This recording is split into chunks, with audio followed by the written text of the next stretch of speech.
Kevin, and my wedge crew name became Mel in 1976.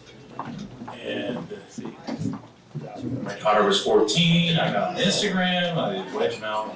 Next thing you know, I'm Wedge Mel. So, anyway, as far as the wedge goes and the jetty itself, it took them almost 20 years to build fully out to the 1,900 feet on the west jetty.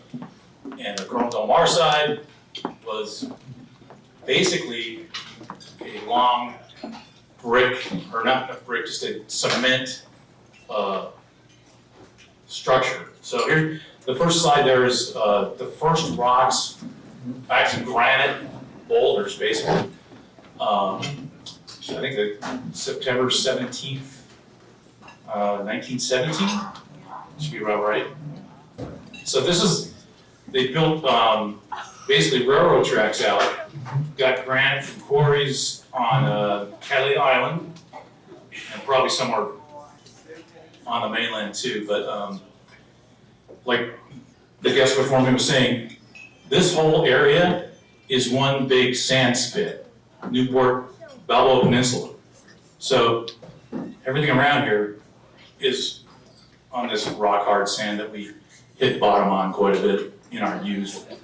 But as you can see, Coronel Del Mar side was, and probably the wedge too, but before it became that, it was this famous surfing area, just like Dana Point before they did that. And obviously the Army Corps of Engineers took over first. That's Coronel Del Mar side with the cement, like, see what it is? It's a big block. And they had great waves off that. But before that, there was great waves anyway. And then inside the harbor, that's what it looked like. You had body surfing waves on the surface itself. It was very smooth. So when the water was on top of there, people would sort of body surf on the cement. Like you could go at the end, the waves would come in, and you just skim along on your body, and you wouldn't get, your body wouldn't get all torqued. So that was part of the appeal too. But in, what was it? Duke Kahanamoku used to come to Coronel Del Mar to surf it. And, he's like the father of surfing, period. And it was June 25th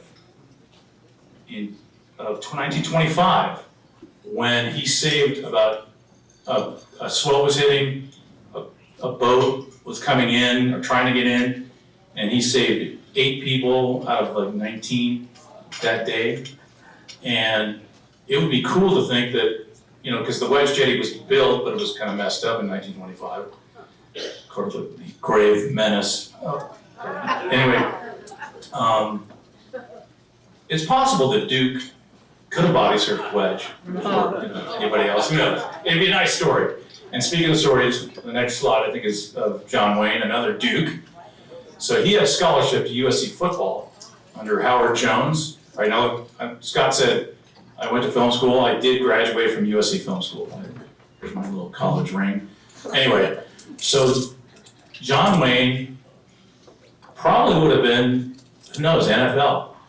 But he didn't do it at wedge. He got hurt body surfing Balboa Pier. And it took away his scholarship. And I think he jumped into the Navy. But anyway, body surfing basically saved him from a football career, and he became one of the greatest actors we've ever known. And also a Newport Beach resident, one of the greatest we've ever known. And then the other shot, that's 1925 in the grave menace. It was the south swells that hit today and create these massive waves, completely was, they didn't have any predictions back then. They didn't have surf line. They didn't have all this stuff we have today, and they didn't know what the swell direction was and everything. So in the summertime, spring, summer, fall, we get waves from the south-southwest, which is the southern hemisphere's winter. And likewise, our winters in the Aleutians they send waves down to Australia, New Zealand, stuff like that. So anyway, right there you're looking at a west swell hitting the Wedge Jetty, and even west swells were rideable at Colonel Del Mar. But the Wedge Jetty itself is facing south-southeast, and the probably perfect direction is 180 to 220 degrees south-southeast. So they didn't realize it, but they were building from 1917 to 1936 what probably is the first man-made wave. And at the time, when I first was introduced to Wedge through Judge Gardner's book in 1972, to me, Pipeline and Wedge were the most famous waves in the world, and Wedge was basically man-made. And it's not, now you have Kelly Slater's Surf Ranch and all that stuff, but a big proponent of the jet, of getting the jetty done and getting everything so you could go in and out in the on boats in the harbor, or early beginnings of the harbor were the Rogers family, and was it 1926, somewhere in there, one of his sons, they had gone out on that, might have been that boat, but one of his sons had polio and had braces on his legs, and they went out and rough surf. They were told not to, but Groms and kids that win t-shirts and stuff like that, they go on and stuff. So unfortunately, one of his sons drowned that day, and apparently they never found his body. I don't know to this day. And so if you ever go to the West Jetty Park, there's a dedication rock, and it is to the Rogers family, and it's basically his son. It's one of the granite rocks, but in that West Jetty Park, as you walk up the Wedge, to your right, you can look up, and the plaque on it is dedicated to the son. So think about that. Back then, they had to build a railroad system to start placing rocks at the edge of the sand spit, which is end of the road, Balboa Peninsula, where Dick Dale used to have the last house before Wedge. And Dick Dale, I can tell you, had tigers as pets. He brought them, I have film of him bringing them down, and the house next to the Dick's house is the Ripple House, and they still live there. And the youngest son is around my age, and we went to parties there, and Dick had us at his house a few times, and it was it couldn't happen today because you can't bring tigers and lions on the beach. But I do have an old film from '77 where I have a film of Dick with a huge chain attached to this tiger, and he was walking on the Wedge beach, and we're like, okay, Dick, that's good. So what do we have here? I can't read that far.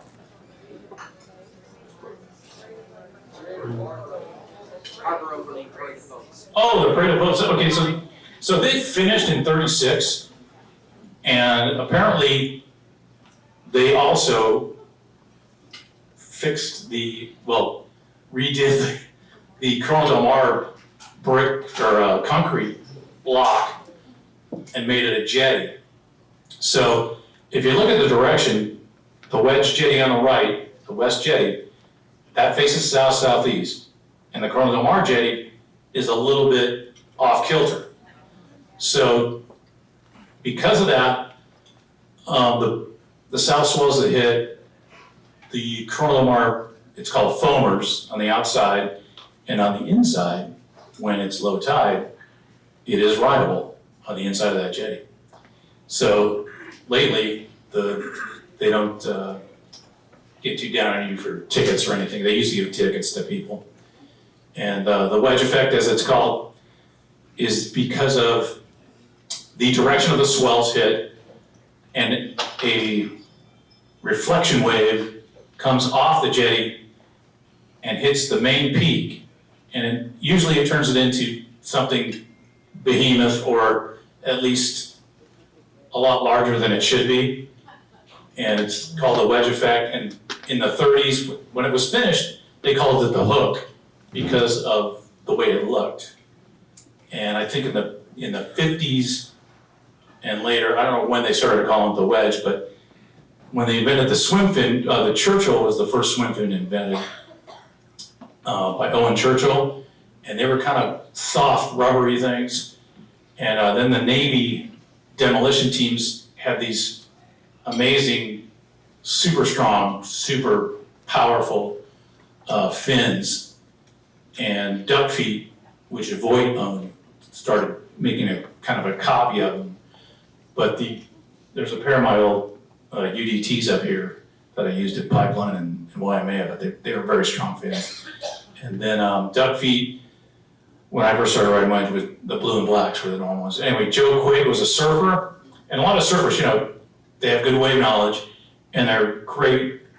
A lot of them are great body surfers. So Joe Quigg, surf shop and everything, and then Bud Brown came down. Bud Brown, even when I was riding there, he would come down and film us, and he filmed. I think the first ever stand-up surfer at Wedge was filmed then. But here's Wedge. Okay, speaking of Wedge and the poles, I think there were 19 poles total, and they went out to a very large structure back in the 50s and 60s that had a foghorn light, kind of like a lighthouse.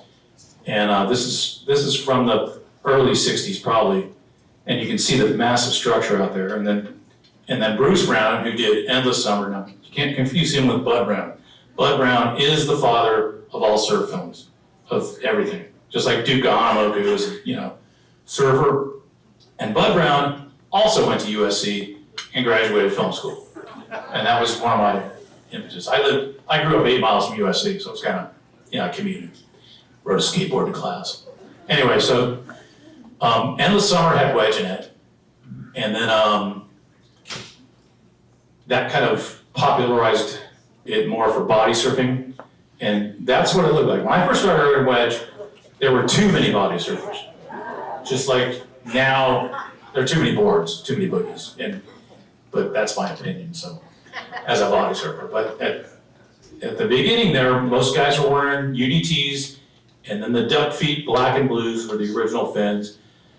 And they weren't called Wedge Crew back then, but the late 50s, early 60s, there were guys that went there all the time, and I say they became addicted to it, kind of like that's what happened to me. But right there, that's September 75, that's one of the all-time swells ever, still to this day. And that's a Woody Woodward shot from Coeur d'Alene, obviously.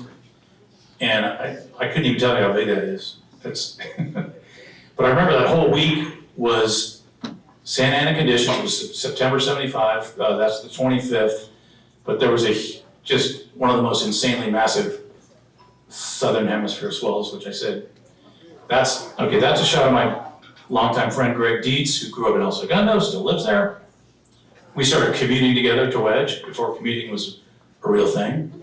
And I actually took that shot after only 3 of us were there that day. It was June something, 1977.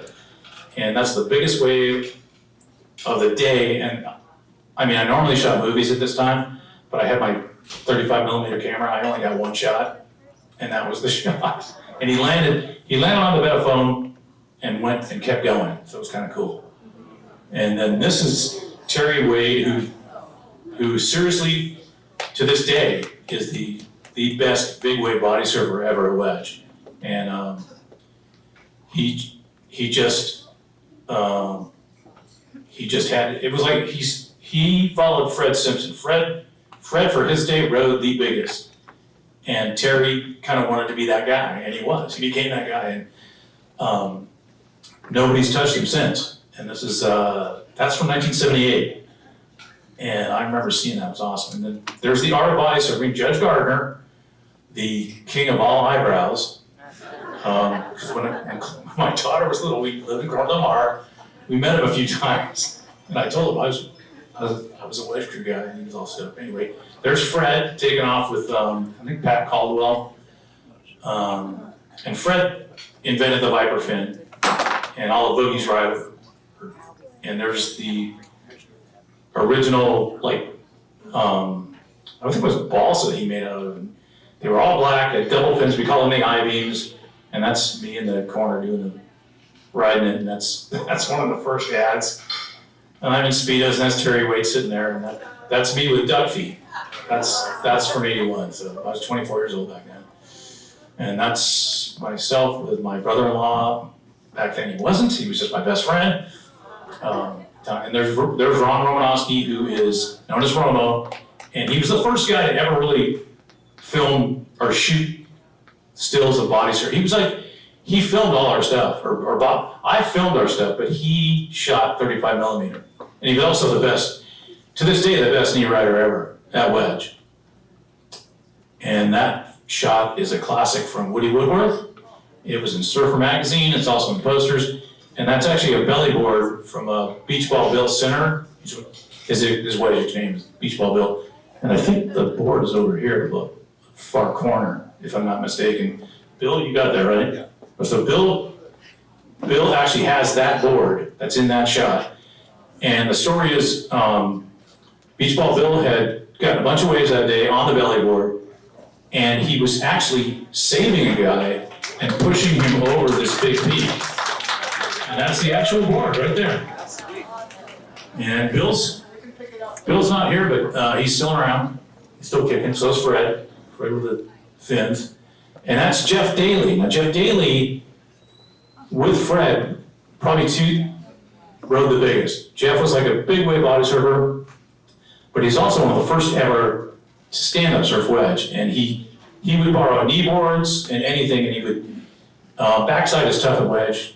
It's tough surfing wedge anyway, it's such a quick wave, but Jeff Daly is now living in Hawaii, and he's still charging big pipeline. I think Jeff's close to 70 now. And then Bill Demon Seiler, he's one of the best knee riders too. He's right out there with Romo. Bill Sharp too was Wedge Crew knee boarder. That's an old shot of me on a raft that O'Neill made back in the 70s, and I'm wearing a black Disneyland derby on my head. And it rode the hat out that way. But Danny Kwok, who I used to drive him from his mom's house in Costa Mesa to Wedge I had a van, and we'd throw his board in the back. Then we'd leave Wedge. I'd buy him McDonald's every day. He's now he was part of a big part of Quicksilver, and he's now part of all of it. Anyway, Danny just bought a house on Ocean a couple years ago, at like 5 houses down from Wedge, from where Dick Dale's house was. And that's me when I was 24. I'm 65 now, so, yeah. And then Tim Burnham, who you heard his name, right? Tim's around here somewhere. He just got back from Italy, and congratulations on your fiance and all that. What do you call engagement? Okay, that's Tim in black and white, but Tim's a very colorful guy. And he did the Wedge movie. And then WPS, okay, so early 90s, 93, it was springtime, it was in May of 93 or somewhere in there. And the boogie explosion was massive. And a guy named Craig Plitt said to me, we gotta do something about this. And I just went, well, what do we do? So, bottom line is, we got together, the whole Wedge crew. Back then, honestly, Wedge crew was about solid 30 guys from the 70s to the 80s, 90s, every day, even if there were no waves, we'd be there. And then, we had Wedge crew houses. We named them. There was the Dump House, the Clown House, the Twinkie House. The last house was the Wedge Museum, where a lot of these stuff behind me resided, and I have about 1,000 photos on the walls. But anyway, we created the Wedge Preservation Society to, we talked to the lifeguards, we talked to a bunch of people. We went to the city council and lobbied to get a black ball from May 1st to October 31st. Originally, they wanted it to be, some of the guys wanted it to be year-round and forever, like Point Panic, there's body surfing only. But I said, we can't do that. There's too many boards now, and you can't try to bite off too much. So we lucked out. We actually, Tom Kennedy and I, his name's Cashbox, the guy I said who became my brother-in-law. We actually went to the Balboa Peninsula Association and lobbied them to give us a thumbs up letter, and they did. So we did our homework and we did our stuff, and we won by one vote. And then recently, you all know, what was that, Hurricane Fiona? No, not Fiona. What's the one we got waves from? No, the last one this year. This is this year. Frank. Oh no, but after that. What's the last one we had, Jim? Code Red. Hank? Is it Hank? Anyway, this is just recently. This is just a couple weeks ago, actually. Looks great in black and white though, doesn't it? So, they actually put that there is 4th of July, 2020. That's the COVID swell, where they kicked everybody off the beach. Some of the boys got in. And, another great shot from the Mar side. And personally, I helped Danny Kwok and a guy we call Quibra, local, that grew up down there. I don't know, early, late 70s, we just pushed the tower over just for the hell of it because there was no waves in it. But we never torched it, and no wedge crew persons or anything. There's your backdoor wedge shot. That's recent. That's Tommy Cantrell, shot by James Farrell, and I think some of these are Woody Woodward shots from recently. That's Bobby Ogfist, shot by his dad, Bob Ogfist, and it looks like miniature Nazareth, if you've ever heard of that. As you can see, it still gets big on the right swell. The direction is still south-southeast. I wish there were poles still on the jetty because I'm blind with that when I'm in the water. But it's now there's Colonel Del Mar side on a big south. And Colonel Del Mar likes a big hurricane swell. That's when that inside breaks, you can ride it. Tim actually rode inside the harbor body surfing on the COVID swell. So hats off to Big Tim, or as we call him, barbecue. And there you can sort of see the wedge effect. It's kind of messed up now because in 2012, the Army Corps of Engineers literally flattened the jetty top more so people could, I guess, walk out to the end more or easily. And the actual angle of the jetty itself into the water has been sloped where it was more angled before. And we don't have a really good wedge effect as we did back in the 70s, 80s, 90s, early 2000s. And that's Mike Harris, who's surfing, and that's his point of view shot. Great photographer, great surfer, wedge crew guy.